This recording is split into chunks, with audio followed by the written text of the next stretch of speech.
September 13th, 1982. The Mediterranean sky was clear and quiet, but on the steep cliffs perched above the Principality of Monaco, a tragedy was waiting to strike. A car, specifically a 1972 Rover, was winding its way around the very hairpin turns that once appeared in one of the most famous movies of the car's owner. Inside the cabin were a mother and daughter on their way back to the royal palace. Outside the window were sheer cliffs plunging into the deep abyss. In just a fleeting moment of lost control, the car crashed through the barrier, plunged over the edge of the cliff, and tumbled 120 feet down the jagged rocky mountainside. The woman sitting behind the steering wheel that year was 52 years old. She was not just a princess. She was once an uncrowned queen of the Hollywood film capital before becoming a true member of the royal family.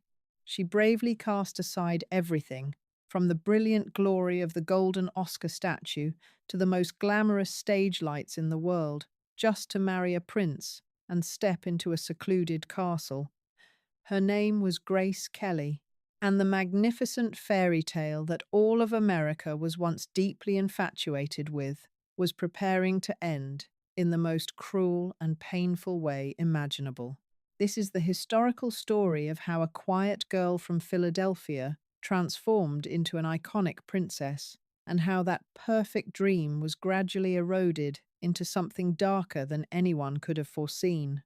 To understand the contradictions within Grace, we must go back in time to November 12th, 1929, the day she let out her first cry in Philadelphia. Grace was born into a family that possessed every material thing in the world except for one single thing: acceptance from the elite with old money mindsets. Her father, Mr. John B. Kelly, was a proud self-made millionaire. He rose from empty hands to build one of the most successful brick manufacturing businesses on the East Coast of America. But economic power was not the only thing that defined this man. He was a true sports legend, having excellently won 3 Olympic gold medals for rowing. That extraordinary feat turned him into an intensely inspiring hero in the eyes of the American working class everywhere. However, the arrogant upper class in Philadelphia never truly forgot the bricklayer roots of Jack Kelly. Despite his massive fortune, they ruthlessly slammed the door shut, never allowing him to step foot into their exclusive aristocratic clubs. The peak of this rejection occurred when he boldly ran for mayor and had to accept defeat with the narrowest voting margin in the city's history. The pain and resentment from that elimination left a deep scar on his mind, shaping the way he educated and imposed expectations on his children. He yearned for them to win, to rise to the absolute peak, to crush the disdain of society and prove that the Kelly family deserved to reign at the highest level of the upper class. In such a loud and fiercely competitive family, Grace Kelly was a completely out-of-place quiet note. She was the third child among 4 children, and right from her childhood years, she revealed a completely different aura. While her siblings all had athletic builds, lively personalities, and fully inherited their father's burning competitive spirit, Grace was incredibly quiet, fragile, and exuded an almost ethereal beauty. This contrast made her a silent disappointment in her father's eyes. He once bluntly declared that among his 4 children, Grace was the one he expected the least from in taking care of him in his old age. That was a terrible psychological burden dropped on the head of a little girl with a sensitive soul. And then that fragile little girl found the only escape for her soul: the art of acting.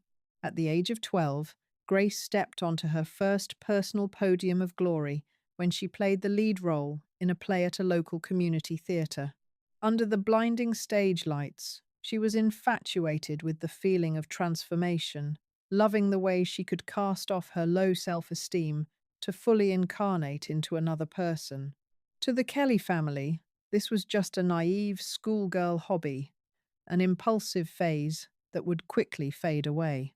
Her father even publicly despised it, considering acting a low-class profession, hard to consider respectable, only slightly better than the status of a streetwalker. But they underestimated the fire smouldering in Grace's heart. She knew very well what she desired. Right after graduating from Stevens High School in 1947, Grace made a bold decision. She announced she would leave the suffocating protection of her family to move to the bustling New York, pursuing the path of becoming a professional actress. Despite facing fierce opposition from her parents, Grace adamantly left, proving that she had fully inherited the stubborn and headstrong determination from the very father who had once looked down on her. In New York, she enrolled at the American Academy of Dramatic Arts and supported herself by working as a photo model to pay her tuition. She was willing to model for a cigarette advertisement, smile for an insecticide brand, doing any honest job that could pay the monthly bills. However, the path of art was not paved with roses. At the academy, Grace had to struggle immensely. Her voice was judged as too thin, lacking the resonance and inner strength necessary to project sound accurately in a large theatre. The teachers did not hesitate to criticize, predicting that she would never be able to succeed on the theatrical stage. But fate had its own arrangement. At that time, the television industry had just risen strongly, and Grace quickly found her own golden land. The camera lens did not demand a roaring voice, but needed a delicate beauty and subtle expressions. She continuously appeared in dozens of live television dramas, constantly honing her acting skills in front of millions of viewers during the prelude to the golden age of television. In 1949, she officially debuted on the holy sanctuary of the Broadway stage in the play The Father by playwright August Strindberg, starring alongside actor Raymond Massey. Even though the critics were cold and hardly paid attention to her, Grace did not collapse. She continued to work frantically, continued to make efforts, and nurtured a fierce belief that the Hollywood film capital would eventually have to call her name. And the reward for that perseverance arrived in 1951. Grace Kelly stepped into Hollywood at the age of 22, bringing a completely fresh breeze. In an era where the silver screen was dominated by fiery brunettes and blazing sex bombs like Marilyn Monroe or Ava Gardner, Grace emerged with a cold, elegant, and almost untouchable beauty. Her blonde hair brushed to voluminous, glossy perfection. The pristine white gloves, always present on her hands, along with her demure and graceful demeanor, made the most powerful men go crazy precisely because of her unattainable distance. The admiring press called her the girl with the white gloves. Magazines constantly praised her standard ladylike demeanor and the way she seemed to be merely gliding lightly through the lavish Hollywood parties without ever truly losing herself to their dirty temptations. Her film career began with a faint role. Her debut film, 14 Hours, released in 1951, gave her very little screen time, just a beautiful face passing through a crowded scene. But the aura could not be hidden for too long. Right in the following year, she won a heavyweight role, starring opposite the legend Gary Cooper in the classic masterpiece High Noon. In the role of a Quaker wife determined to stand by her sheriff husband despite her pacifist beliefs, Grace shone brightly. The movie became a massive box office hit, and suddenly, Grace Kelly became a name that the entire Hollywood had to bow down and pay attention to. After that came the blockbuster Mogambo in 1953, where she faced off directly against two massive personalities, Clark Gable and Ava Gardner, in a harsh African adventure filmed in Kenya and Uganda. Under the strict direction of director John Ford, Grace was not only not overshadowed, but also created a beautiful contrast. She transformed into a standard British wife, completely opposite to the wildness of Gardner. This outstanding performance brought her an Oscar nomination for Best Supporting Actress and a convincing victory at the Golden Globe Awards. At the age of 24, the once fragile Rose had officially blossomed into a great cinematic icon, proving that she was not just a beautiful face, but an inner strength capable of standing firm amidst the star-studded sky of the film capital. Although she had proven her actual ability through major projects, it was not until she caught the eye of Alfred Hitchcock that Grace Kelly truly reached the pinnacle of the art of acting. This director, dubbed the Master of Suspense, possessed a highly unique vision. He saw, through Grace's elegant, cold exterior, to see a mesmerizing complexity hidden deep inside. Hitchcock was always obsessed with the contradiction that Grace embodied. He once commented that she was like a volcano covered by white snow, a woman who looked as if she belonged in a solemn museum, but constantly evoked the depths of passion and danger waiting to explode right under the surface. Their historic collaboration began in 1954 with the thriller Dial M for Murder. Grace was chosen for the role of a wealthy wife falling into the crosshairs of an assassination plot orchestrated by her own husband. Under the strict molding of Hitchcock, Grace delivered the role with astonishing intelligence and subtlety, making millions of viewers hold their breath caring about her survival. But that was just a stepping stone for a greater masterpiece. Next, also, at the end of 1954, the movie Rear Window was released and officially cemented Grace Kelly's position firmly in the legendary temple of cinematic history.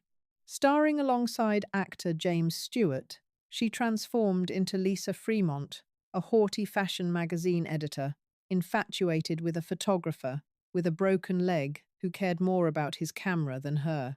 Grace wore magnificent outfits created by the famous designer Edith Head. Every outfit she wore on her body was a true work of art. She glided through the frame like a gorgeous dream, but not at all faint. She brought a graceful humor, a warmth, and extraordinary courage to the role. The scene where she models various outfits for the photographer in a cast is one of the most famous segments in Hitchcock's entire directing career. Grace's performance was the rhythmically beating heart of the work, crushing all prejudices to prove that she could do many greater things than just standing as a walking flower vase.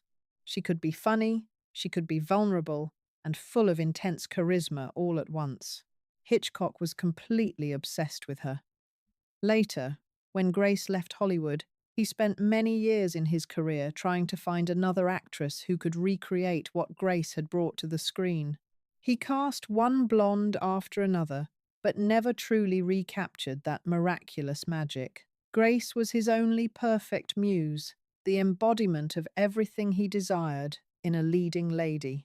Also in that soaring year of 1954, Grace Kelly made a bold decision by participating in the movie The Country Girl alongside actor Bing Crosby. This was the defining role that established her as an outstanding actress of real caliber. She decided to cast off all her glamour and luxury to transform into Georgie Elgin, a haggard, exhausted, and bitter wife of an alcoholic singer trying to salvage his fading glory. Grace refused makeup, wore sloppy old clothes, and washed away every trace of the elegance for which she was so incredibly famous. Hollywood professionals could not believe that spectacular transformation. The arrogant ice queen now appeared so simple and shabby, making the audience painfully believe in every tearful moment of the character. At the prestigious Oscar Awards ceremony in 1955, the entire auditorium burst into cheers when Grace Kelly was announced as the winner of the Best Actress award, defeating the highly rated performance of Judy Garland. At that time, she was only 25 years old and standing at the absolute peak of her career. The girl coming from the bricklayer class in Philadelphia, who was once criticized by teachers, for having a thin voice not strong enough for the theatrical stage, was now tightly holding the highest honor of world cinema in her hands. Another classic Hitchcock film followed in 1955 named To Catch a Thief, filmed on the beautiful Riviera of France. Grace starred alongside Cary Grant, and the two created an immediate chemistry. They played a highly sophisticated flirting game throughout the movie, in which Grant played a reformed jewel thief and Grace transformed into a wealthy heiress. The exterior shots along the golden, sunlit Mediterranean coast highlighted Grace's radiant beauty in every frame. By 1956, Grace had starred in two more films, including The Swan and High Society. Beautiful, talented, and revered by audiences worldwide like a goddess, critics ceaselessly praised her versatility. She had worked with an astonishing productivity, completing 11 films in just 5 short years. However, behind the bright smiles on the red carpet, Grace Kelly harbored an extreme disgust for Hollywood. From her perspective, the film capital was a shallow, cruel world with no room for mercy. Despite being an A-list star, she was still treated with gross financial injustice compared to her male colleagues. For the movie, To Catch a Thief, she received a mere $5,000, while Cary Grant was paid a salary of up to $18,000. In the previous work Mogambo, she was only paid $750 a week, an incredibly modest number compared to the $5,000 of Clark Gable. This inequality made her furious to the core, but the studio system of the major bosses was an unbreakable fortress. She had no leverage, no real power to demand more deserving compensation. Worse of all was the suffocating siege of the media. The press constantly followed her like ghosts, releasing countless baseless rumors about her relationships with her leading men. Every aspect of her private life was dissected, distorted, and packaged to serve the cheap curiosity of the public. The MGM studio viewed her as an exclusive asset, bluntly interfering with which films she was allowed to do and which she was not. The hypocrisy of this industry, which preached morality on the screen but practiced bitter exploitation behind the scenes, had completely drained her energy. By 1955, at the age of 26, Grace was completely exhausted. She yearned to find an escape from a world that had given her all the fame, but at the same time had stripped away her personal freedom. And then, destiny knocked on the door. When she arrived at the Cannes Film Festival in May 1955 to promote a new movie, a photographer from the Paris Match magazine arranged for her to meet the Prince of Monaco during a diplomatic photo shoot. Grace walked into that appointment with the mindset of treating it as just another tedious promotional obligation. She had no idea that the handshake between her and the 32-year-old prince that day would turn a new page, permanently changing the history of her entire life and the fate of a nation. Prince Rainier, the third of the Principality of Monaco, had just turned 32 when he first crossed paths with Grace Kelly. He had shouldered the heavy responsibility of ruling this tiny Mediterranean kingdom since 1949, inheriting a nation struggling on the brink of bankruptcy. The tourism industry, once the lifeblood of the country, was now depleted. The world-famous Monte Carlo casino was also struggling to maintain its dilapidated glory. Monaco craved a miracle to revive. In that desperate situation, the close advisors of Rainier III made a bold, strategic proposal. The prince must marry someone incredibly famous. More specifically, he needed to marry a Hollywood movie star. This idea was not entirely just practically utilitarian in economic terms. According to the strict terms of a historical treaty signed with France, if Rainier III passed away without a legitimate heir, Monaco would immediately be annexed into French territory, and permanently cease to exist as an independent nation. The prince carried on his shoulders the massive pressure to marry and produce an heir. So why not choose a wife who could simultaneously rescue the dying economy of the country?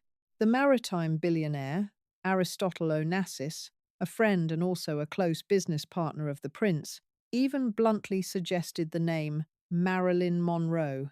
This blazing sex bomb was said to have confidently told her friends that she could completely capture the heart of the prince if given 2 days alone with him.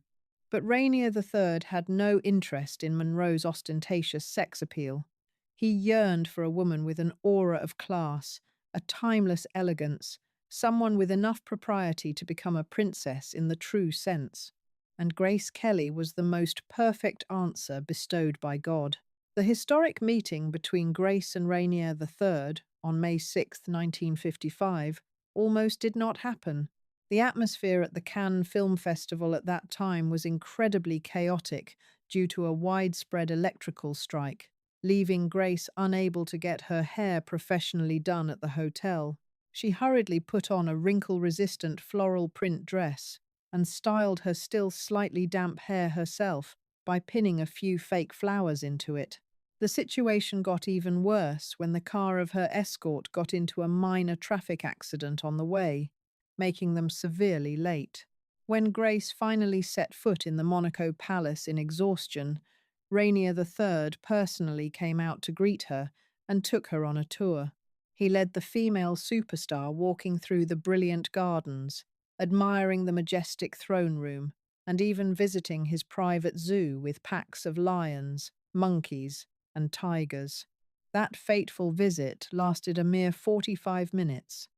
The photographers of the Paris Match magazine captured the moment the majestic prince and the gorgeous actress walked together through the palace grounds. The newspaper later ran a headline that all that was missing for a great love story was the moonlight.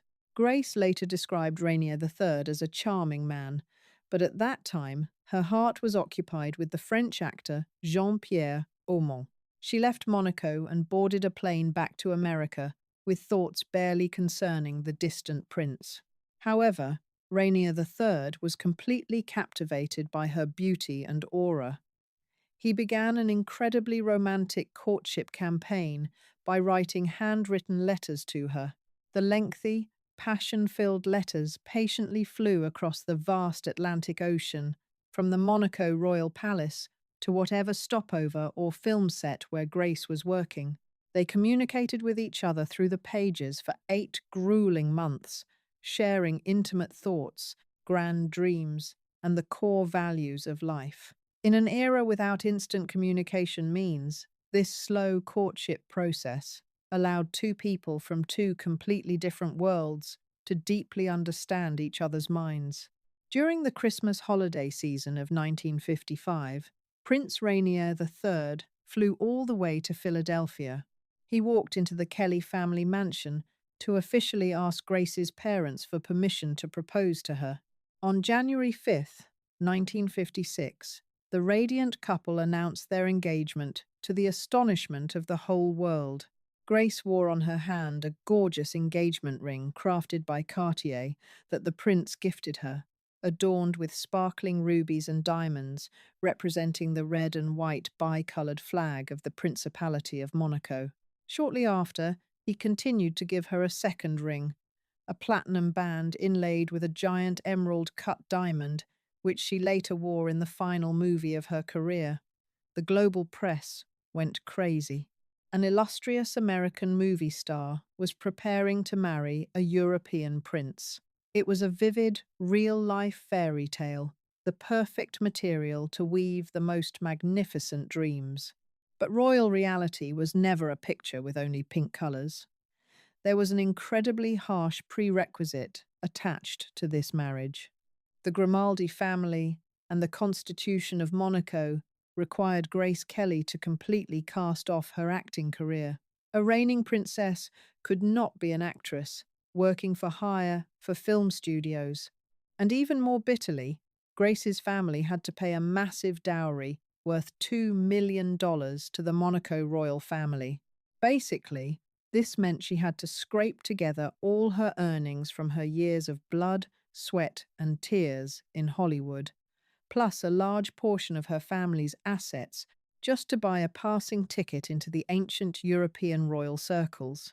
Astonishingly, Grace agreed to all the terms. She accepted exchanging the massive amount of money, accepted cutting off her artistic wings at the age of 26, accepted leaving the film capital forever, because deep down in her heart, she yearned for an escape. She wanted to permanently run away from the cruel camera lenses, the toxic scrutiny of the media, and the studio system that treated her like a commodity. She naively believed that marrying a prince would be the master key to liberate her life. She had no idea that she was merely stepping from one cage into another cage that was gilded more brilliantly. In April 1956, Grace Kelly regretfully left the New York harbor on the giant ocean liner SS Constitution, along with her family, 6 bridesmaids, and 80 pieces of luggage piled high like a mountain. The day the ship docked in Monaco, a massive crowd of up to 20,000 people was already waiting to welcome her. Almost the entire population of this tiny kingdom had poured out into the streets to admire their future princess. For 8 consecutive days, all of Monaco threw celebratory parties all night until dawn. The tiny nation was flooded with 1,600 international journalists and photographers, a media force even larger than the number of reporters who had covered the European front during World War II. Monaco law dictated that the royal family must organize 2 separate ceremonies. On April 18th, 1956, Grace and Rainier III officially became husband and wife in a solemn civil ceremony at the throne room of the palace. Present were 80 guests of honor, and during the ceremony, 142 official aristocratic titles that Grace inherited through this marriage were clearly announced. But it was the religious ceremony that took place on April 19th that was truly the event that exploded the imagination of all humanity.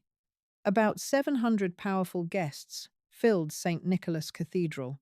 Hollywood superstars like Cary Grant and Ava Gardner sat shoulder to shoulder with the billionaire Aristotle Onassis and the elite of ancient European aristocracy.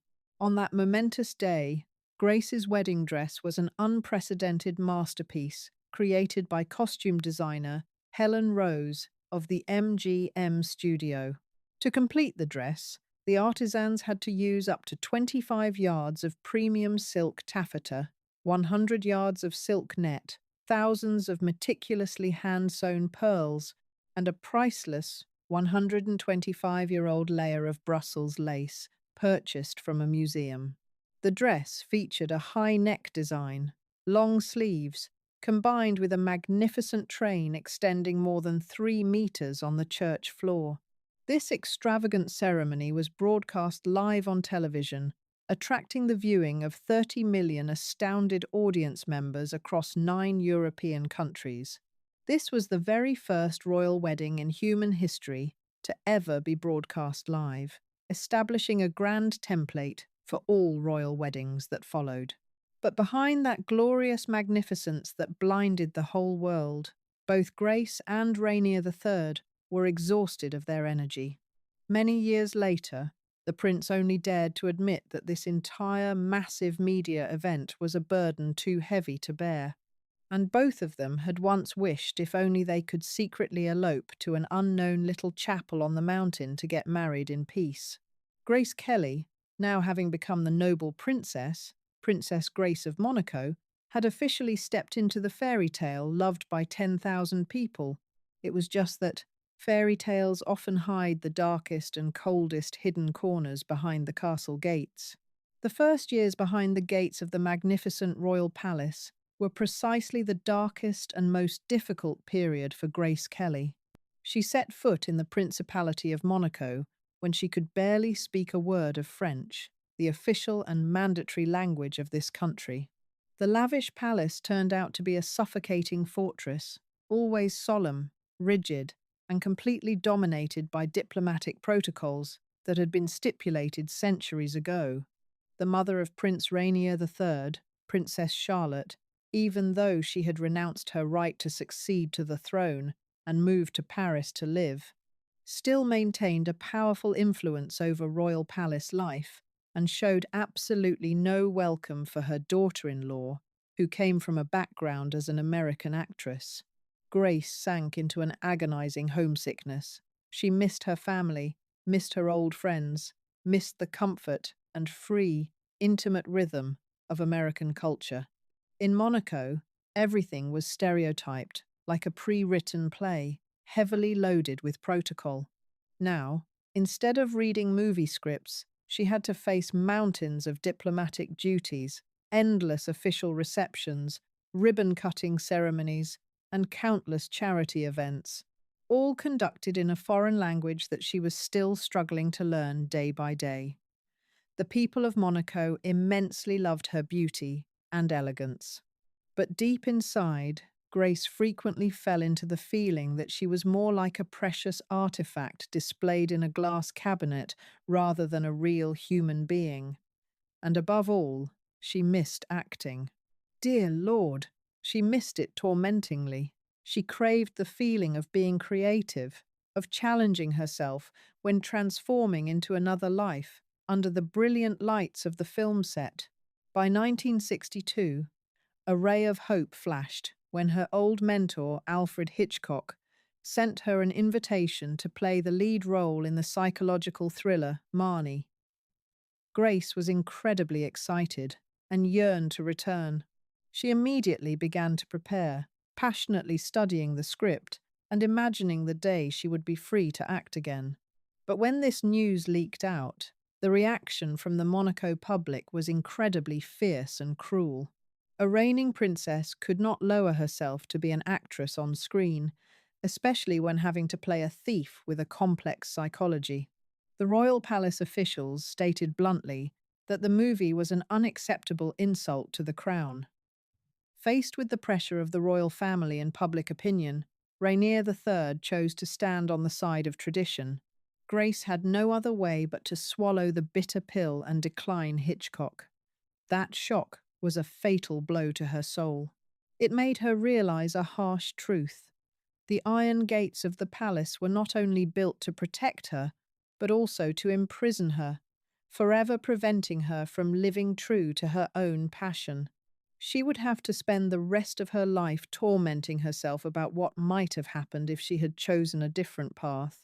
Even though her artistic dream was extinguished, Grace still tried to find other noble meanings in life. She and Rainier III had 3 children. Princess Caroline was born in 1957, Prince Albert was born in 1958, and Princess Stephanie was born in 1965. Grace poured all her heart and love into being a mother, with the same burning dedication she had once devoted to art. She yearned to bring her children complete warmth, compensating for the emotional voids she had once had to endure from her own biological father. Besides that, she also found a purpose in life in charitable works. Grace took on the position of president of the Monaco Red Cross and skillfully used her global influence to draw attention to humanitarian activities. In 1964, she established the Princess Grace Foundation to support local artisans and promote the arts. She became a supremely powerful fashion icon.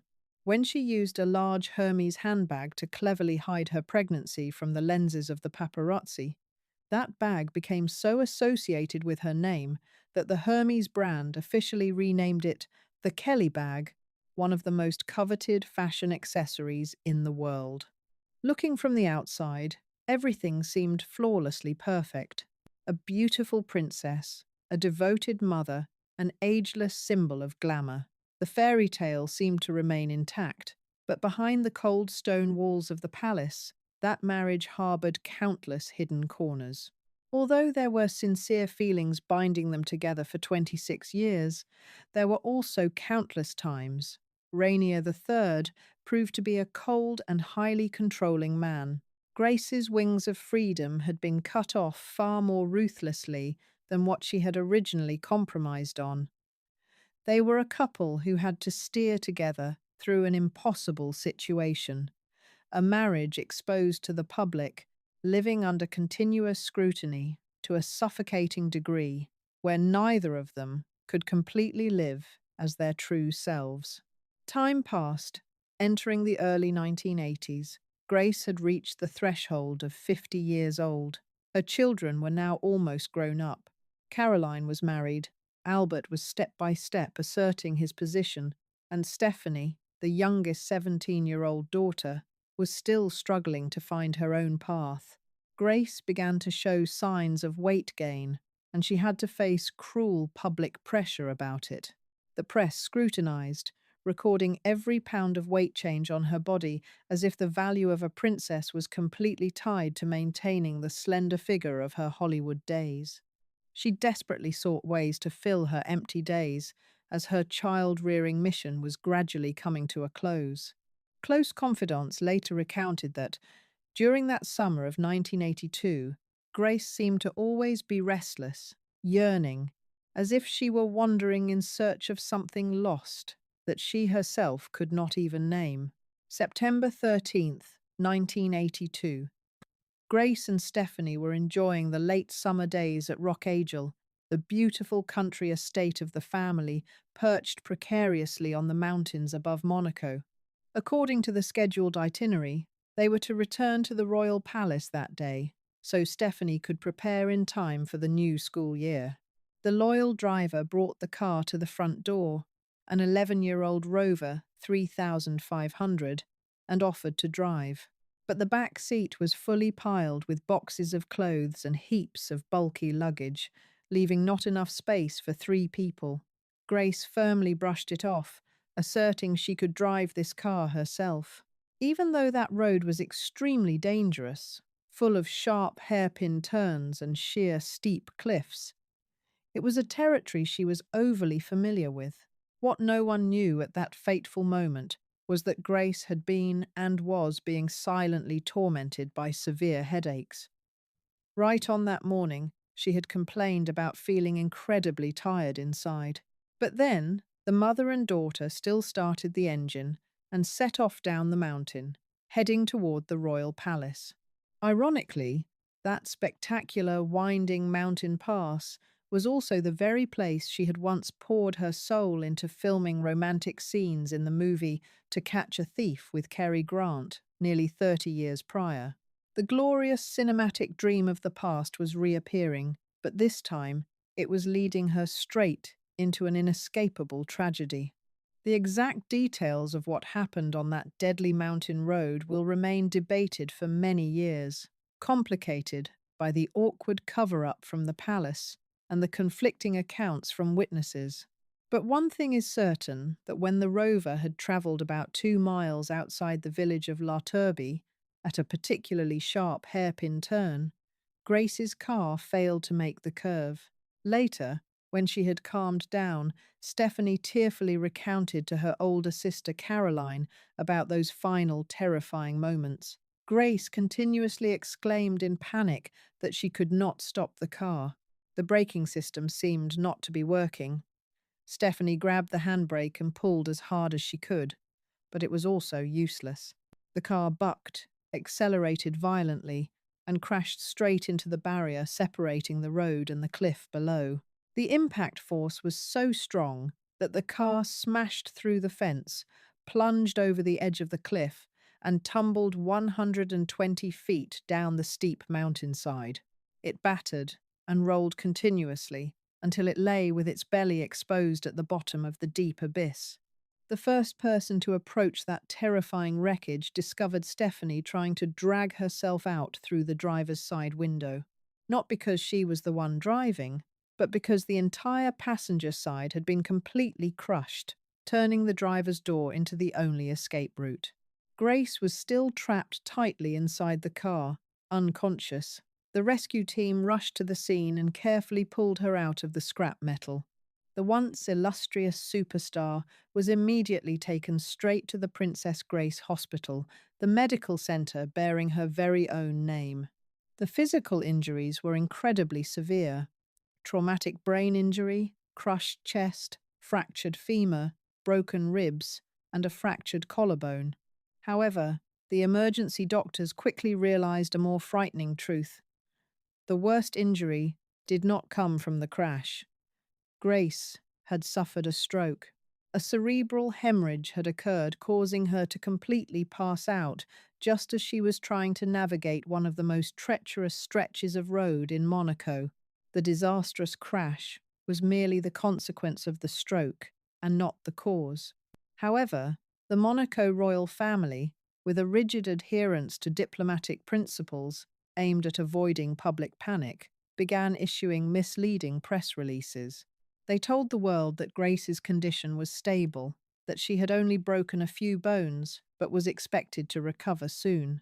They tried to downplay the severity, making the incident sound like a relatively minor traffic accident. Even the brother-in-law of Prince Rainier III was informed by the palace that his sister had passed the critical stage. Radio stations confidently reported that Princess Grace would be fine, but that was completely a lie. Grace never woke up again. Exactly 24 hours after the accident, she suffered a second hemorrhage, which was much more severe and heavily devastating to her brain. The doctors did everything medicine at that time could do, but there was no longer any chance of survival. Grace Kelly was brain dead. On September 14th, 1982, at 10:55 in the evening, the royal family made the most painful decision: to pull the ventilator. The noble princess, Princess Grace of Monaco, breathed her last breath at the age of 52 in the arms of her husband and children. The fairy tale loved by 10,000 people had officially come to a close. Princess Stephanie luckily survived the accident with a minor hairline fracture in her cervical vertebra and a concussion. She had to stay in the hospital for many days, gradually recovering physically, but was completely destroyed mentally. She was in that car, desperately tried to stop it, and witnessed her mother pass away with her own eyes. Worse still, the very confusing statements from the palace, combined with witnesses seeing Stephanie crawl out from the driver's side door, ignited a wave of malicious rumors. The public whispered to each other that the 17-year-old girl was actually the one driving and that she had caused her mother's death. Those baseless accusations were truly too cruel, pouring an extra bucket of cold water onto the young girl's ultimate pain. And they persisted stubbornly for many years.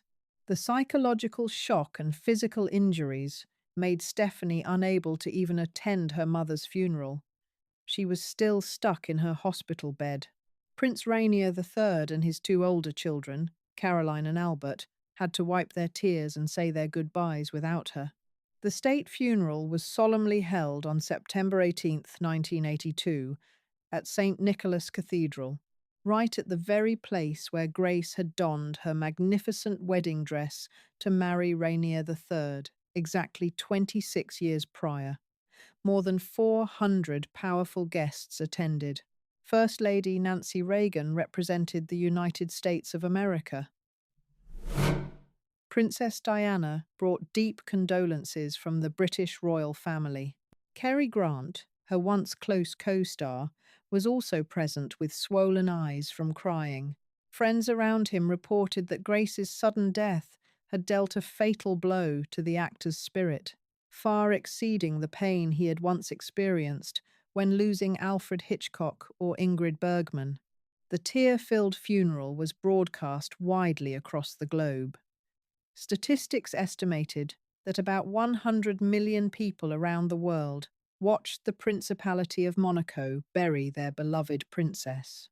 Prince Rainier III, his hair now turning a haggard white, his face deeply etched with signs of aging far beyond his 59 years of age, sobbed uncontrollably without bothering to hold back. Prince Albert, a young man of 24 years old, also had to constantly use his hands to cover his shattered face during many moments of the ceremony. The entire royal family seemed to completely collapse. Grace's remains were laid to rest in the majestic crypt of the Grimaldi family, located in the chapel right near the altar where she had once taken her vows. Exactly 23 years later, when Rainier III passed away in 2005, he was brought back and buried right beside her. History records that he never remarried for the rest of his life. Close confidants in the royal palace recounted that the prince kept Grace's bedroom in the exact same state as the moment she left on that terrible morning. The investigation into the accident lasted for many consecutive months. The police dismantled and thoroughly inspected the braking system of the Rover car, confirming they were still functioning normally. The theory that a brake failure caused the accident was officially dismissed. The forensic records of the doctors further corroborated Stephanie's testimony. Grace had suffered a severe headache, had complained about not feeling well, and very likely had suffered a first mild stroke right before losing control of the steering wheel. Nevertheless, conspiracy theories still exploded like mushrooms after the rain. Some people insisted that the mafia gang had secretly targeted Grace, although no one could provide a reasonable motive. Others spun the tale that she and Stephanie had a fiery argument in the car, possibly about Stephanie's desire to marry her boyfriend, and the extreme anger caused Grace to lose focus. Even though the royal palace used all its power to try to extinguish the baseless speculations, the tabloid newspapers would not let it go. They continued to publish articles, continued to draw up sensational theories, heartlessly turning Grace's death into cheap entertainment to attract readers. For Stephanie, the long years after her mother's death were a living hell on earth. She had to struggle with depression and survivor's guilt, with the unfair rumors from society, and with the permanent loss of the mother who was once her only emotional pillar. In interviews decades later, she opened up about how furious she once was at the world, how she had to brace herself to overcome the feeling of resentment. But time healed everything. She finally found peace in her soul. She told herself that if fate had allowed her to survive when she too should have died in that scrap metal, then her existence must necessarily carry some great meaning. Princess Grace departed, but she left behind many things greater than just a sorrowful family and a royal title. She left an artistic and humanitarian legacy spanning across many generations. The Princess Grace Foundation still diligently continues her work, providing unconditional support to emerging artists in the fields of theatre, dance, and film. This fund has awarded millions of dollars to hundreds of young artists all over the world. Her vision and relentless charitable works completely changed the cultural landscape of the Principality of Monaco. She will forever be an unparalleled icon of elegance and noble beauty. The American Film Institute honorably ranked her at the 13th position in the list of the greatest female stars of classical Hollywood cinema. Just her lifetime performance in Rear Window alone is enough to ensure that the name Grace Kelly will never drift into oblivion. But perhaps it is the harsh, tragic nature in her life story that keeps the world captivated and obsessed more than 40 years after the day she died. A stunningly beautiful actress who seemed to have everything in her hands, who bravely stepped out of the halo of fame to marry a prince. A life that looked brilliantly from the outside like a fairy tale, but harbored far too much torment and complexity inside. A woman who voluntarily gave up her burning dream for duty and family, who never stopped missing the stages she had lost, and, ironically, lost her life on the very road that once appeared in one of her own most romantic movies. In a rare interview taking place right before she passed away, Grace once thoughtfully shared that she wanted to be remembered by the world as a kind person who cared for others. She said that if her life as a true woman were ever told, people would eventually discover her true self. Not a brilliant fashion icon or an extravagant princess, but just an ordinary human being hidden behind those vain titles. The truth is, we will never be able to fully understand that mysterious woman. Grace Kelly lived her entire adult life under the flash of cameras and the scrutiny of the public, first as a movie star besieged by the press, then as a royal family member bound by protocols. Every aspect of her existence was photographed, dissected, and publicly discussed. But the real Grace Kelly, an individual human being with fears and doubts, unfinished dreams, and secret disappointments, was always safely hidden by her behind the elegant shell that she resiliently maintained right up until the final minute of her life. What we can affirm is this: Grace Kelly had enough courage to defy her father's deterrence to pursue her dream. She had enough outstanding talent to win an Oscar at the age of 25, and she also had enough principles to honor her royal commitments to the very end, even when they forced her to exchange everything she loved most about art. She was a wholeheartedly devoted mother, a philanthropist who sacrificed herself for the community, and a woman who shouldered the weight of royal expectations with an extraordinarily calm demeanor. The three people who were once her life have now lived on and grown strong. Caroline became a respected figure in the socio-cultural life of Monaco. Albert ascended the throne as the reigning prince of the country, excellently continuing his father's legacy and proudly honoring his mother's memory. Stephanie, despite the stormy years surrounding her, found a solid path for herself. They are truly her most authentic and proudest legacy. The three children understood the real Grace Kelly and loved her with all their hearts, not as a regal princess or a sparkling movie star, but simply as a mother. The winding, precarious road where Grace passed away still lies quietly there through generations, cutting through the majestic mountains above Monaco, offering spectacular views out to the Mediterranean Sea. That is also exactly the road where director Hitchcock filmed her together with actor Cary Grant, where they once joyfully staged car chase scenes and the most romantic moments for the movie To Catch a Thief. The irony of fate is undeniable. Grace Kelly's life closed in blood on a road that was once a brilliant part of her Hollywood dream. A road that permanently represents both the most dazzling glory and the most cruel loss in the life of a legend. The nation of Monaco erected a statue of Princess Grace in the beautiful rose garden bearing her name. There she stands, silently, youthful and beautiful forever, frozen in time right before the tragic moment struck. Perhaps that arrangement is also truly fitting for her. Grace Kelly never had the chance to grow old, never had the chance to become a grandmother holding her grandchildren, to see where her life might drift to in its final chapters.